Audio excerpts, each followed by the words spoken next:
Good morning friends. Tripartite struggle जो हम पढ़ रहे हैं टॉपिक, उसमें सबसे पहले हमने ईस्ट पालाज के बारे में बात की, पहली वीडियो डल चुकी है। और उसके बाद अभी हम बात करेंगे राष्ट्रकूटाज के बारे में। इन तीनों के बारे में बात करने के बाद हम ट्राइपर्टाइट स्ट्रगल क्या थी वो बात करेंगे इन तीनों वीडियो के बाद में, ठीक है। ऊपर भी देखेंगे नॉर्थ में कौन काम कर रहा था उस टाइम पे, जो ये जो सेंट्रल इंडिया था, ये कनौज वाला, दिल्ली दबाव वाला एरिया, यहाँ पे ये इनकी जो स्ट्रगल थी वो क्या थी, ठीक है। वो हम तीनों चारों जो वीडियो आ जाएंगी इनके बारे में हम एक बार जान लेते हैं, उसके बाद इनको ट्राइपर्टाइट स्ट्रगल में हम घुसाएंगे। तो राष्ट्रकूटाज के बारे में भी पढ़ेंगे, हम बात करेंगे इनके बारे में, इनके एडमिनिस्ट्रेशन के बारे में, इनका आर्ट एंड कल्चर, इनमें कौन कौन से रूलर थे, तो वो देखते हैं। हर्षवर्धना की डेथ के बाद और पुष्यभूति जो रूलर था, पुष्यभूति जो इरा थी, उसका डिक्लाइन के बाद एशियंट हिस्ट्री में जो मिडविल हिस्ट्री स्टार्ट होती है, तो जिस भी एरिया में इनका जो राज था, कौन कौन से रूलर जो उभरे, किन किन एरिया पे उनका अपना राज था और किस किस एरिया पे उनकी स्ट्रगल रही, ठीक है। अब हम मिडविल हिस्ट्री की बात करते हैं कि मिडविल हिस्ट्री स्टार्ट कहाँ से हुई, तो वो थी एक ट्राइपर्टाइट स्ट्रगल। उसमें हम बात करते हैं राजपूत के बारे में, राष्ट्रकूटाज के बारे में, गुर्जर प्रतिहार के बारे में, ठीक है। तो वो थे इन तीनों का क्या रोल था ट्राइपर्टाइट स्ट्रगल में, वो हम एक बात कर लेंगे। अभी हमने पालाज के बारे में पहली वीडियो में बात की, अब हम बात करेंगे राष्ट्रकूटाज के बारे में, फिर ऐसे कंटिन्यू मिडविल हिस्ट्री हम कंप्लीट करेंगे। Rashtrakutas were Kannada origin and their mother tongue was Kannada. राष्ट्रकूटों को हम कन्नड़ लैंग्वेज के साथ जोड़ेंगे क्योंकि दक्षिण भारत में, साउथ में, इन्होंने संस्कृत के बाद कन्नड़ लैंग्वेज को प्रमोट किया। गुप्ता पीरियड के टाइम पे संस्कृत सबसे ज़्यादा पूरे एरिया में फैली थी। और जब गुप्ताज का डिसइंटीग्रेशन होने लगा, जो फ्यूडल जो रूलर थे, जो छोटे छोटे जो लॉर्ड एरिया के जो स्मॉल जो रूलर थे या लॉर्ड कह लो, उनकी अपनी लैंग्वेज को प्रमोट करने लगे वो, ठीक है। संस्कृत जैसे कि अभी राष्ट्रकूटाज थे, इन्होंने क्या अपनी लैंग्वेज कौन सी मदर टंग थी इनकी, जो राष्ट्रकूटाज ने अपनी जो मदर टंग थी, जो लैंग्वेज थी कन्नड़, उसको आगे प्रमोट कर दिया। ऑफ राष्ट्रकूटाज कौन थे? दांती दुर्गा। 735 से 756 तक इन्होंने रूल किया और ये राष्ट्रकूटाज डायनेस्टी के फाउंडर थे। उसके बाद he believe to have performed a ritual called, ये बहुत इंपॉर्टेंट है भाई, हिरण्य गर्भा। हिरण्य गर्भ ये एक रिचुअल है जिसके थ्रू आपको, मतलब इनको क्षत्रिय का स्टेटस मिल जाता था। सिंपल सी बात तो है, इसका मतलब तो ये है। When this ritual was performed with the help of Brahmins, it was sought to lead to the rebirth of sacrificer as a Kshatriya, even if he was not one by birth। अगर birth से नहीं है तो भी इसके द्वारा, ये ritual करने पर उसको क्षत्रिय का स्टेटस मिल जाता था। He is said to have conquered Kalinga, Kaushalya, Kanchi और श्रीसल, मालवा और Lata ETC, and occupied Maharashtra by defeating Chalukya king और Kirtivarma II। Rashtrakutas become paramount power in Deccan. Deccan मतलब ये जो साउथ का जो एरिया है, साउथ रीजन, उसमें, ठीक है। दांती दुर्गा के बाद जो रूलर आते हैं वो हैं कृष्णा फर्स्ट, 756 से 774 तक।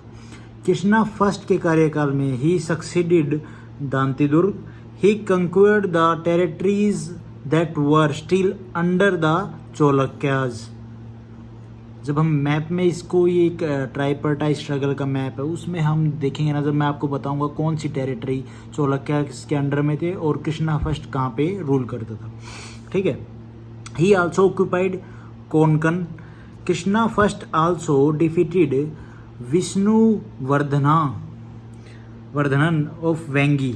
ये भी एक एरिया है जहाँ चोलक्याज के साइड में एक और एरिया था। चोलक्याज को कैप्चर करने के बाद कृष्णा फर्स्ट ने वेंगी पे कैप्चर किया। ये एक एरिया का नाम है, ठीक है।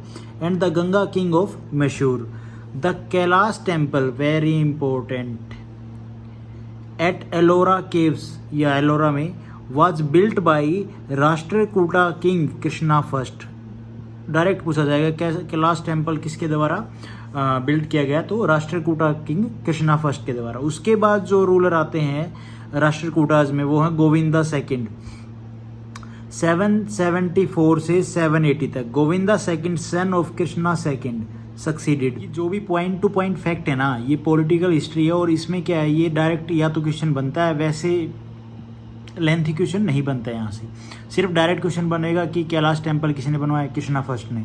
वैसे उसके बाद जो है ध्रुवा, ये 780 से 793 तक एडी तक ये रहे। और ही डिफीटेड, इनके कार्यकाल में क्या हुआ main important, he defeated Gurjara Pratiharas king. हमने प्रतिहार्स के बारे में बात की नहीं अभी, हम राष्ट्रकूटास पढ़ रहे हैं, पालास पढ़े हमने, फिर हम पढ़ेंगे गुर्जर प्रतिहार्स। तो इसने ध्रुवा ने किसको हराया, Gurjara Pratiharas king Vatsa Raja the Pallavas of Kanchi and Pala king Dharmapala of Bengal, इनको भी इसने हराया। उसके बाद गोविंदा थर्ड के कार्यकाल में क्या काम होता है, 793 से 814 तक एडी तक ये काम करते हैं जनाब। और Dhruva son of Govinda third किसके बेटे थे, ध्रुवा के। Succeeded the throne, he defeated the great Gurjara या गुजर्स बोल लो यार, इसने गुजरा बोला जाता है वैसे, गुजर्स king Naga Bhatta second. Pala king Dharmapala and his protege चरुध्वे sought the help of Govinda. और इन जो गोविंदा थर्ड की किंगडम जो कहाँ तक स्प्रेड हुई, अप टू द विंध्यांश या विध्यांश रेंज जो है, और मालवा इन द नॉर्थ। उसके बाद जो इम्पोर्टेंट रूलर आते हैं वो है अमोघ वर्षा वन, 814 से 878 एडी तक।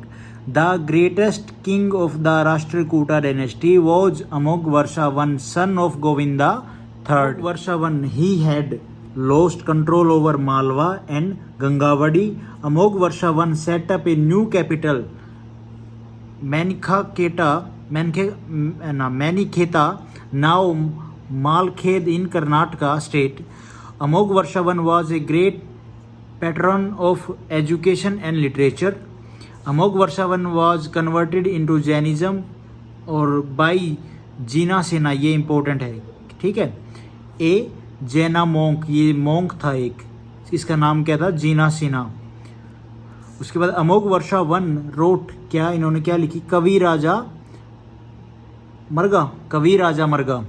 ही also built the Rashtrakuta capital, the city of Malkhed and Manyakheda. He ruled for 64 years. Varsha one के जो भी ये की पॉइंट थे, ये बहुत इंपॉर्टेंट है भाई।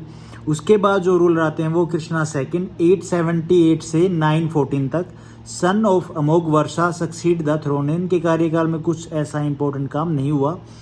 और उसके बाद जो रूलर आते हैं वो हैं इंदिरा थर्ड, 914 से 929 तक। Indra third was a powerful king, he defeated and depose Mahipala. Mahipala कौन थे, पालाज किंग। नेक्स्ट रूलर हैं कृष्णा थर्ड, 939 से 967 तक। He last powerful and efficient king of the Rashtrakutas. He also succeeded in conquering Tanjore and Kanchi. Important point है, he succeeded in defeating the Tamil king Chola kingdom. He marched against the Cholas and Parantaka first, ये Cholas king था, इसका नाम था प्रांताका first, 949 में, and defeated them at the टोकुलम।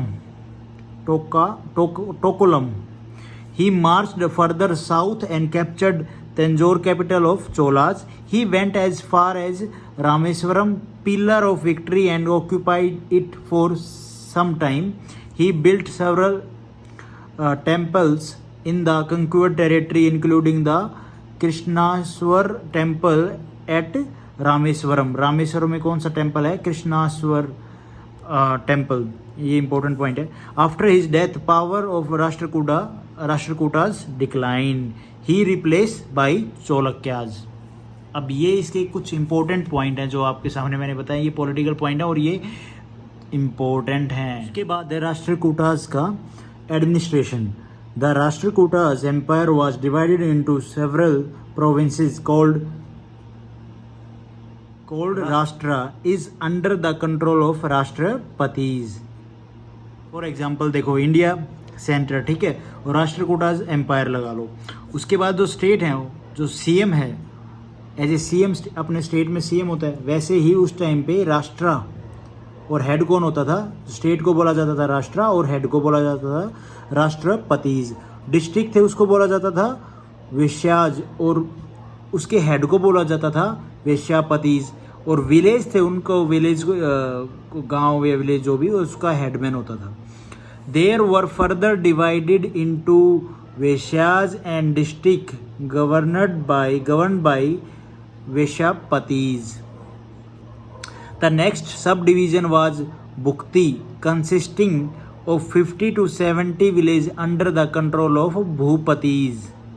50 से 70 village तक उनके कंट्रोल में होते थे, भूपतिज के कंट्रोल में।